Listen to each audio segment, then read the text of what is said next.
Traduction sans prétention des paroles du Rav Notik, que Dieu lui accorde une bonne santé. Amen. Il n'y a jamais eu de fête pour les Juifs comme celle du 15 Av, Yom Kippourim. Que ces jours-là sortaient les filles d'Israël dans les vignes, et la Mishnah poursuit en disant que ce jour-là est plus élevé que Pessah, Shavuot et Sukkot et les autres fêtes.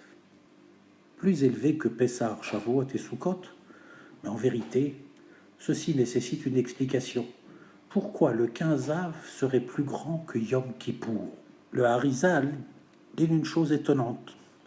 Puisque le peuple juif ressemble à la lune, ainsi chaque mois de l'année, au milieu du mois, le 15 du mois, représente la plénitude et l'élévation du peuple juif. Mais d'après le principe que chaque élévation est précédée par une descente, plus grande est la descente, alors ce jour du 15 Av, il n'y a pas eu de descente et d'obscurité plus grande que celle du 9 Av. Et donc, le 15 Av, qui suit le 9 Av, a une élévation immense.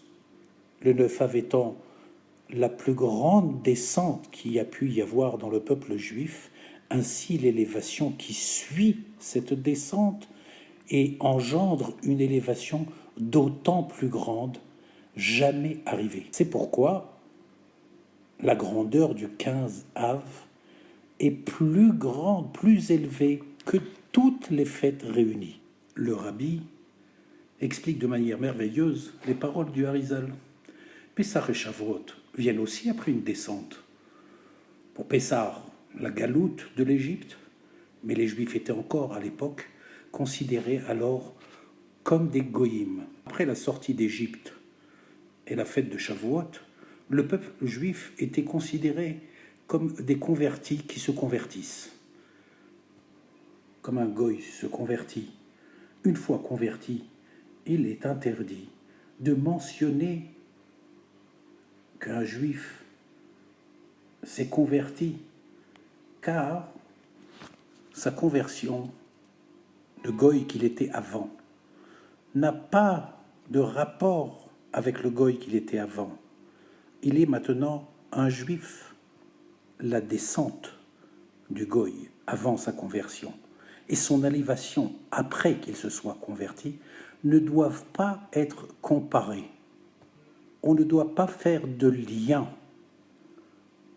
entre l'élévation de Pessah avec celle du goï avant sa conversion, car ce n'est pas une suite logique de descente et d'élévation. Il n'y a pas de dépendance entre le goï et le juif. On ne peut pas faire ce lien, car il s'agit d'une existence nouvelle. Comme il est dit, un converti qui se convertit est comme un nouvel enfant qui naît. Mais, à l'inverse, le 15 Av vient directement après le 9 Av. Et comme nous avons dit, c'est une élévation qui découle d'une descente, et pas seulement une élévation qui découle de la plus grande descente, ce qui implique une élévation la plus élevée, jamais observée. Il faut rajouter une chose que le Rabbi souligne dans de nombreuses réunions chassidiques du 15 Av. Comme c'est connu, le 9 Av est mentionné l'élévation future de la période de Mashiach. Et quand Mashiach viendra, le 9 Av deviendra la fête la plus grande, car nous verrons à ce moment-là l'amour caché qui s'y trouve. Un amour caché sera dévoilé, plus grand qu'un amour déclaré, comme celui de Pessah et de Shavuot et de Sukkot. Quand sera-t-il dévoilé? Cet amour caché du 9 Av se dévoile le 15 Av, avec la naissance de Mashiach le 9 Av. En deux mots, le dévoilement du 9 Av se conclut le 15 Av. Où voit-on cela?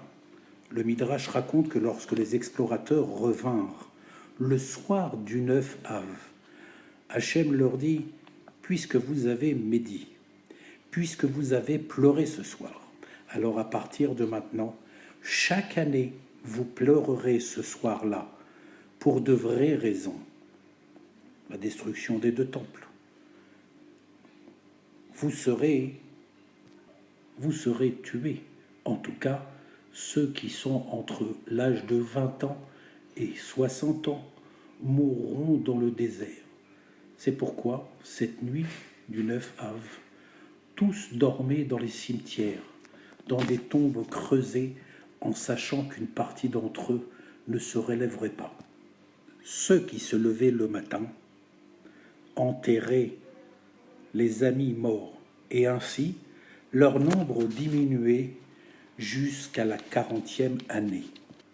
La 40e année, tous ceux qui restaient ont constaté le matin qu'aucun d'eux n'était mort. Ils avaient fait un mauvais calcul, car Hachem a fait mourir non pas 40 fois, mais 39 fois, car la 40e année est l'entrée en Eretz Israël. Dieu a compté l'année du retour des explorateurs comme comptée dans une des 40 années de leur périple. Les Juifs ont pensé peut-être avons-nous fait une erreur de calcul? Voyons demain. Une erreur de calcul pour fixer le Rosh Chodesh. Peut-être l'avons-nous fixé trop tôt. Quand est arrivé le 10, le 11, le 12, le 13, le 14 Av, puis le 15 Av, où ils ont vu la lune pleine. Alors ils ont compris que la Xéra, le décret de Hachem, avait été annulé. Et donc ce fut une immense joie. Le dévoilement de l'arrêt de cette Xéra a donc eu lieu le 15 Av. Pourtant, la décision a été prise le 9 Av, mais son dévoilement a eu lieu le 15 Av. Le 15 Av, c'est un peu comme la venue de Mashiach, qui dévoile la naissance cachée du Mashiach le 9 Av. Nous savons tous que le 9 Av, le lien qui unissait les Juifs avec Israël a été rompu du fait des explorateurs. Quand il fut permis le 15 Av que les filles d'une tribu puissent se marier avec un khatan d'une autre, le lien qui existait entre une tribu et sa partie d'Israël s'est élargi. Avant cela, la tribu de Yehuda n'était liée qu'à Hebron et ses alentours, Binyamin avec Pisgat Ze'ev et ce qu'on appelle Maté Binyamin. D'autres liens avec Israël se sont dévoilés à ce moment-là. Un lien avec tous les endroits d'Israël si on épousait une fille d'une autre tribu. Aujourd'hui, tout le monde parle du Liban. La veille du 15 Av, on a arrêté de dire Tachanoun l'après-midi, la veille du 15 Av. Dans la paracha Vaïtranan.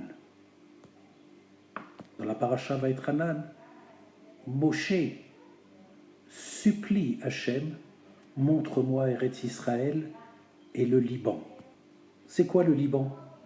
Nos sages disent, le Liban, c'est le Beth Amikdash. Mais il faut préciser simplement, c'est aussi le pays du Liban. D'après le sens simple, c'est le pays du... Il s'y est passé une grande catastrophe, comme vous l'avez entendu.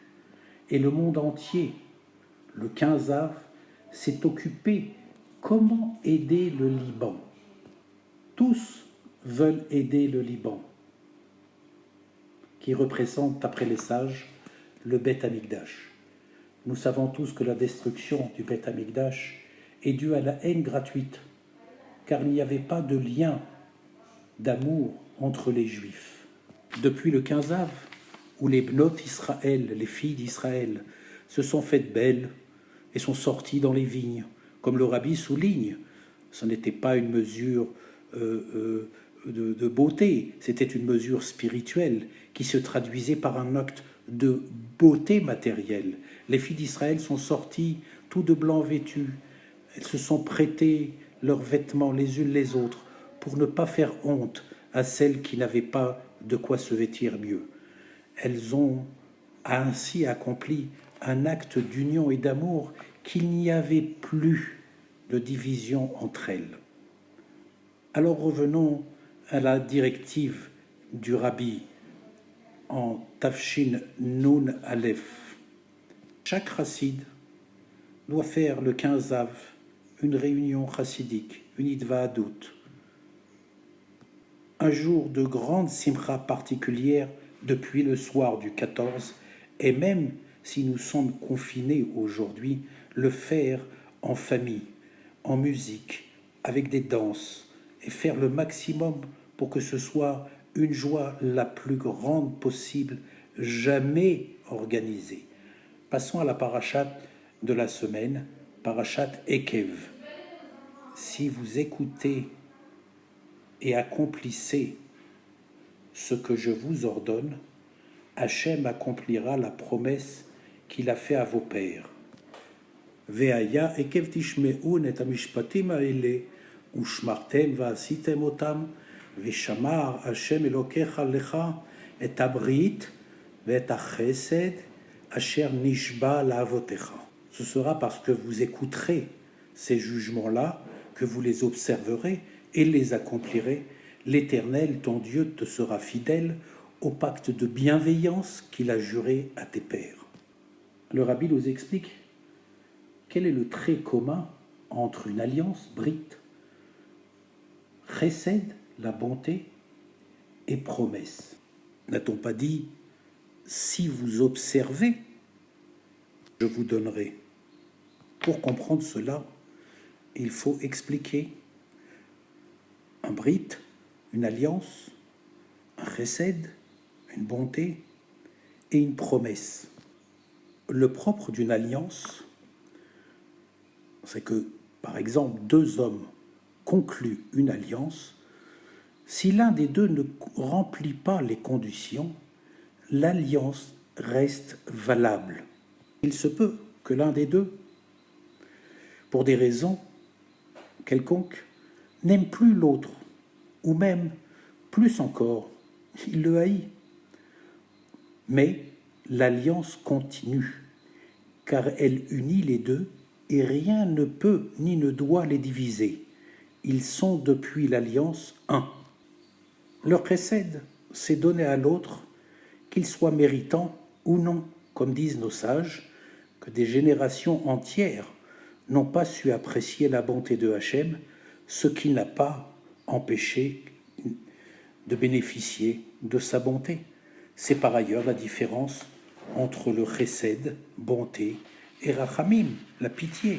La pitié est éveillée car on sent chez l'autre un besoin d'aide, car la situation de l'autre est telle que chez celui qui donne, sa générosité est éveillée. Donc Brit et chesed déclenchent que l'autre soit méritant ou pas de lui donner. La promesse, c'est quand un homme ressent un manque ou des obstacles à accomplir les mitzvot et la Torah, car il n'a ni volonté ni force pour ce qu'il doit faire. Alors il se promet à voix haute, je ferai ce que je promets, et alors cela lui donne la force en toutes circonstances d'accomplir. Ainsi, Dieu aussi promet que nous ayons malgré tout, il t'aimera, te bénira, te multipliera et bénira le fruit de tes entrailles et le fruit de ta terre, ton blé, ton vin, ton huile, la portée de ton bétail et les troupeaux de tes moutons, sur la terre qu'il a juré à tes pères de donner. L'alliance Brit, Chesed, la bonté et la Shoah octroient au-delà de la raison au peuple juif, seulement parce que Hachem ne veut pas que ce soit le pain de la honte, car c'est connu, quand un homme reçoit une aide sans avoir fait quoi que ce soit de sa part, cela déclenche chez lui un sentiment de honte. Dieu lui dit, écoute, accomplis ce que je te demande, afin qu'il y ait un investissement de toi.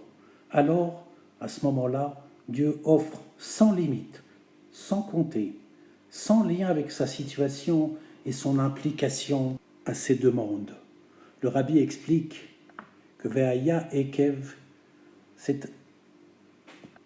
viendra un temps, au futur, à la fin de la galoute, chaque juif fera tchouva, sans l'ombre d'un doute de doute. Aucun juif ne restera dans la galoute, ni spirituellement, ni matériellement, dans sa situation où il se trouve aujourd'hui. Et tous seront délivrés et entendront la voix, et chacun reviendra à la tchouva. Quelle est la différence entre aujourd'hui et la période du Beth Amikdash? À cette époque, il y avait un ressenti de la divinité, un service, du service de nos obligations envers Hachem, un sentiment de crainte et d'amour de Dieu, d'annulation envers la volonté d'Hachem.